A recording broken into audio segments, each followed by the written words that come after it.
tayo ngayon sa West End Plaza. Kasama ko kanina sila Andre and Daddy. Pero nauna na sila umuwi.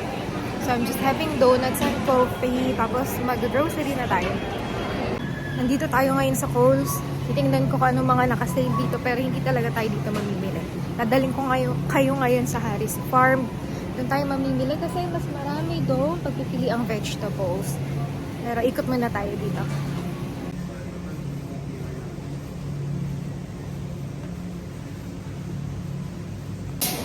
Okay guys, nakagaling na tayo sa Kohl's and konti lang yung binili ko doon.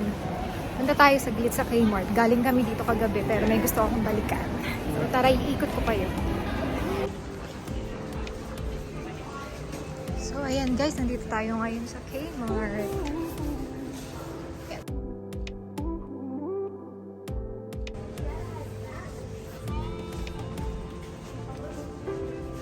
Ayan. So, mura yung mga bilihin dito, guys. Compared sa ibang shops. Para siyang malaking department store.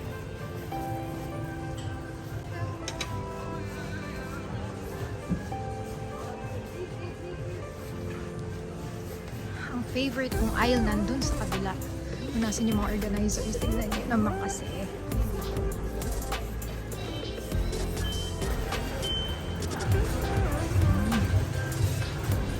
Organizers dito guys.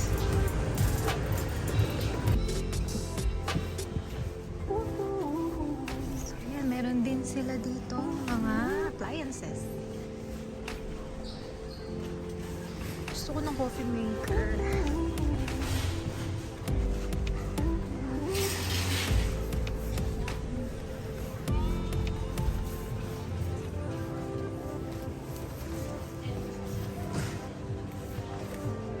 So, quick tour lang ha. Okay, let's go.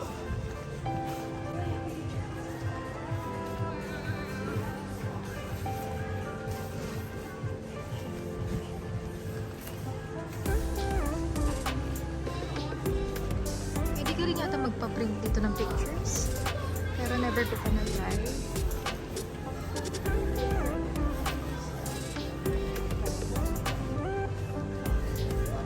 Mahilig sa arts and crafts.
Hi guys! Nandito na tayo ngayon sa Harris Farm. So dito tayo mag-groceries kasi mas marami ditong choices ng vegetables and fruits. So this past few weeks, more on vegetables kami and more fruits.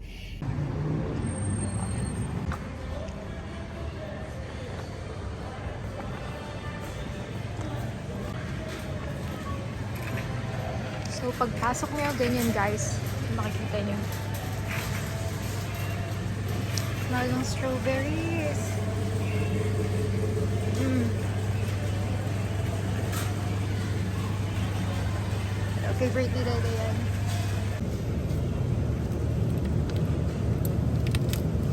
What tayo na to?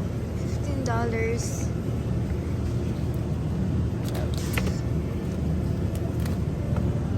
Ito na lang siguro. And then, they have beef. Ito yung mga specials. Fruits. Pineapple.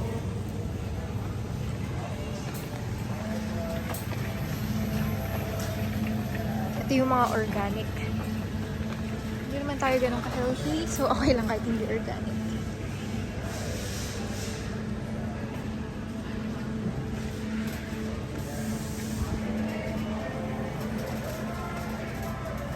Ito tayo ng fruits. Ito. Pineapple. Ripe. Hindi ako marunong tumingin kung alin ang ripe na at hindi. So, pwede na to. Ito tayo ng papaya.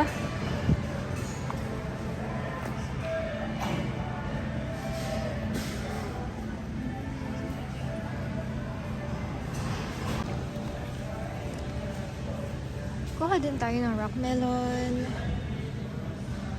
So yung nabili ko last time, sweet. Sana sweet din mabili ko ngayon. Parang ito. Oops. Yan. Ayan. Ang daming pagpipili ang fruits and vegetables. So ikot tayo ha. Apple. Kailangan natin ng apple. Yun yung fruit na hindi nawawala sa amin. Pero baka sa Aldi na lang tayo bumili kasi dadaan din naman tayo. Naka-sale yung butcher pechay. Kuha tayong dalawa.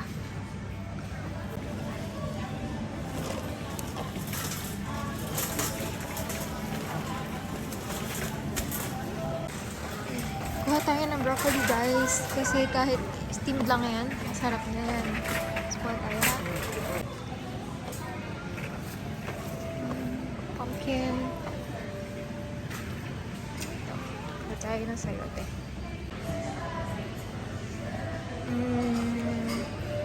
Cabbage half, $4.99. Quarter.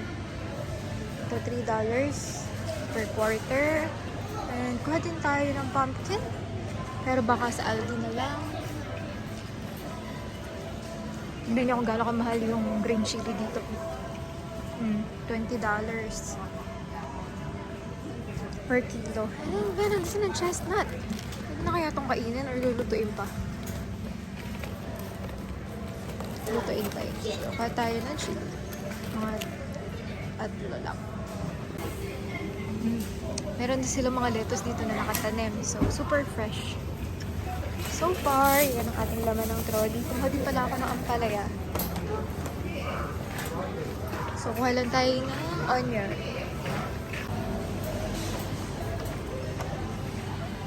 Yan, mura lang onion dito. $1.50. Okay ito kasi isang onion, isang gamit.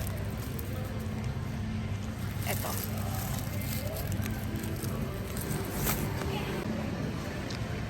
So, I think that's it for our vegetables. Kasi baka naman masiraan tayo ng vegetables. Sayang naman.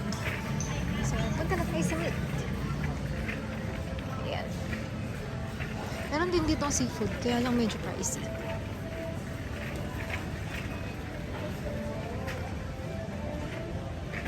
Dairies. Meron din silang konting chichirya. Pero hindi ganun kadaming pagpipilian, katulad sa ibang shops. Ito yung seafood nila. Tingnan nyo naman. Ang mahal-mahal. So, pass tayo.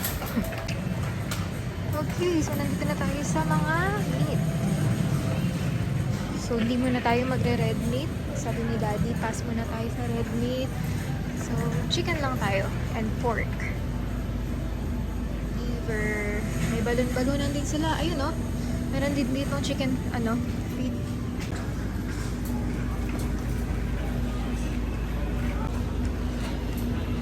Then, kumakain kayo ng lamb. Hindi ako kumakain ng lamb eh.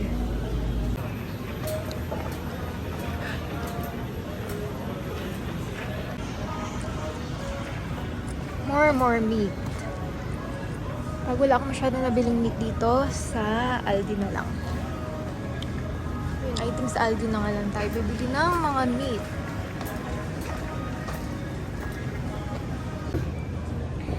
Yan. Tapos meron din sila ditong konting Asian na products.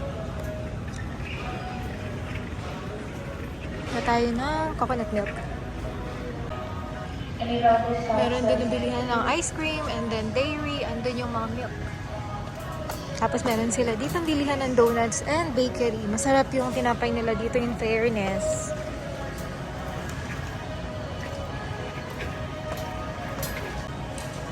And dito naman yung mga frozen. Ayun, tinan nyo guys. Oh, bumili ako dito last time ng tilapia at bangus. Ay, tilapia lang yung nabili ko, pero meron din siyang bangus. Ayan. Nagulat nga din ako nung may nakita ko dito ng tilapia. So, ayan. So, yun na yung kabuuan ng Harris Farm. Okay. So, ito naman yung ano nila, bakery.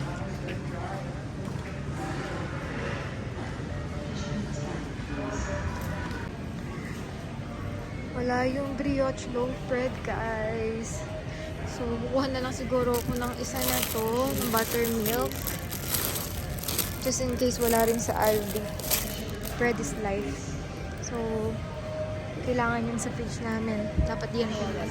So, tara, live na tayo.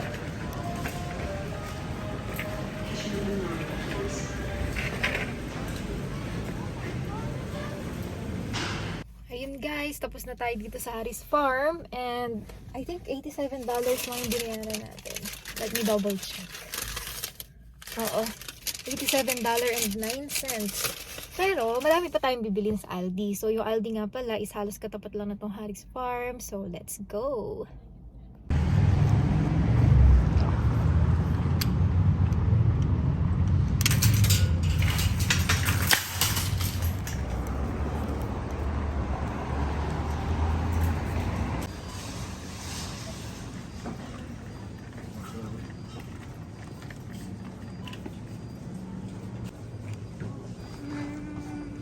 Tayo ng apple guys.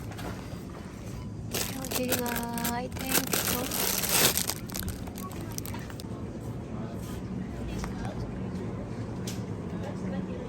kailangan natin ng beans.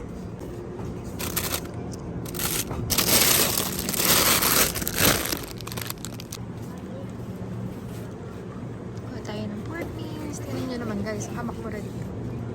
$4. Then meron din silang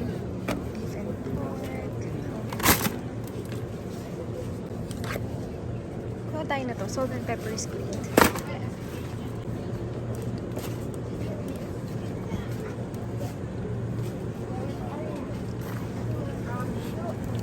Parang gusto kong mag-roast ng pork, pero ang lalaki naman. Pork belly.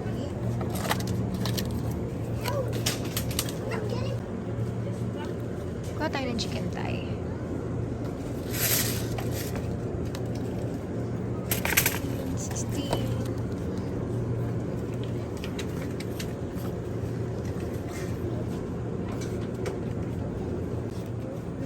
Chicken thigh fillet.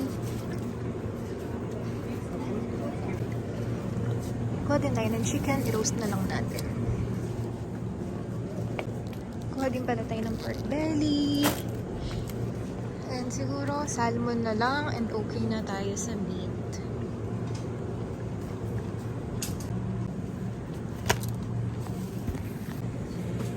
Kuha din pala tayong ham, pambaan-baan ni Daddy.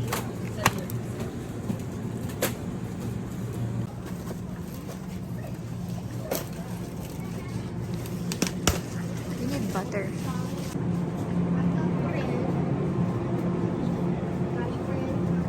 Butterfly, baby blend, premium spreadable. Try natin to.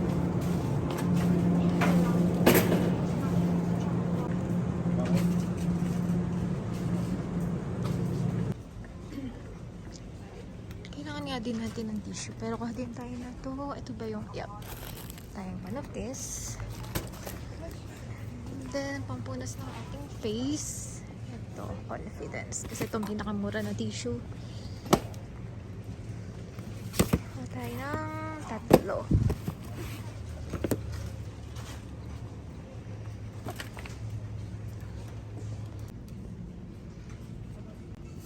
Kailangan din natin ng dishwashing liquid. Pero wala yung... Ay, ito.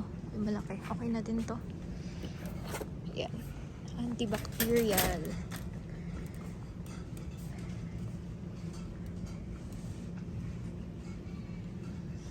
Nakalimutan akong bilhin sa Apples, guys. Yung pang-alis ng mold, pang-linis ng toilet. Ito, mold away. Try natin to. $2.79. We'll see kung gagana siya.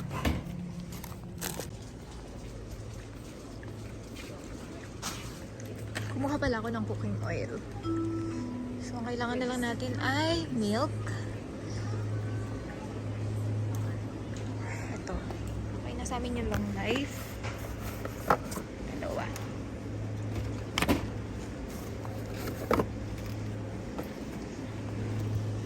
Eggs and bread. And then that's it. Kuha tayo na to. Ito yung pinaka-favorite namin na dumplings dito. Sobrang sarap niya, guys. Parang fresh na fresh. Kahit frozen. Tayo niyan.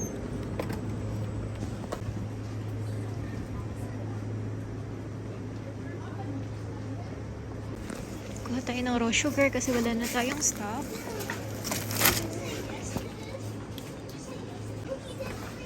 At syempre, eggs. Because egg is life. So, check natin para ma-sure na walang basag yung makukuha natin. Ayan, ito okay na to. So, kailangan natin ng 2. Lastly, yung bread. Yan, guys. Buti na lang mayroon kasi mura dito. So, kuha na tayo ng 2 kasi ito yung favorite bread ni Daddy.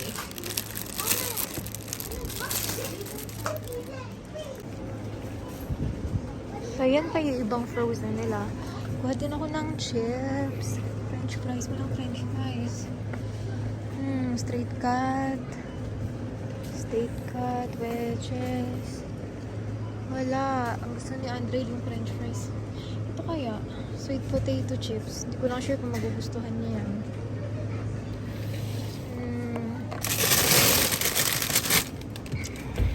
Pass muna. Muna. So, ayan na guys, ang laman ng ating cart. And magbabayad na tayo. Let's go! Guys, tapos na tayong mag-groceries. Nandito na tayo ulit sa kotse. At yung mga pinamili ko sa Aldi nandun na sa likod ng kotse.